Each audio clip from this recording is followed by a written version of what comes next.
So the third part, fire and light. It looks like an opposition. In fact, it is. So we had to answer to the fire, and we choose the light.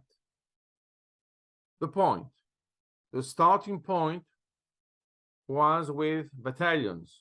So our battalions were ready to fight, but at the same time, we had to liberate the old city before any ceasefire. And we had to do this without armor. So you see that after the answer, after the self-defense, the position was clear that something else was possible.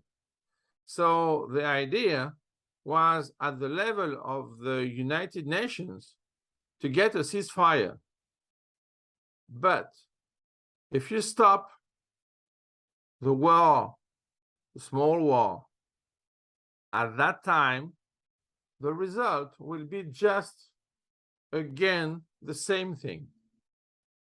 So the idea in Israel was what?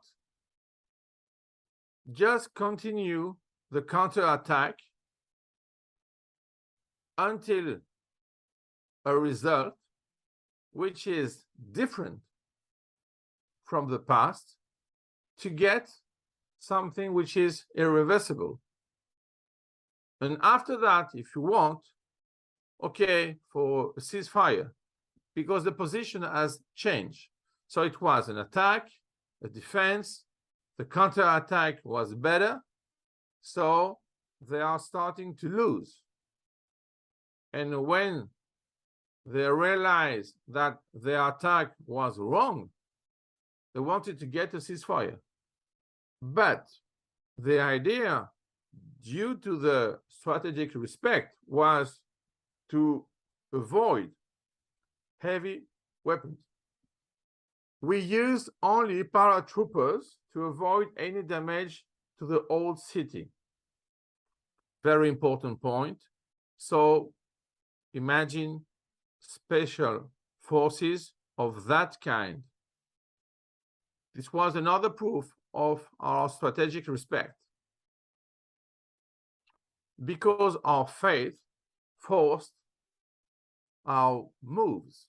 Due to the faith, it's impossible to have many damage, severe damages. Nobody had planned the total liberation. It was something due to serendipity. It happened with time. Time is with us when we are with it. We can get a result. Time was with us, and it was sufficient to make the difference. Our enemies made their own destruction after the double failure of their attack against us. We didn't have any alternative. Why? The explanation. It's about the genocide. Our defeat would have meant our annihilation. But this wasn't possible because we made the promise, never again. So you remember that, never again. So the light had to be again in the old city as it was in the past. So in fact, it's like a reconstruction, a rebuilding of the position. It's in fact a reconstruction of the data before 1948.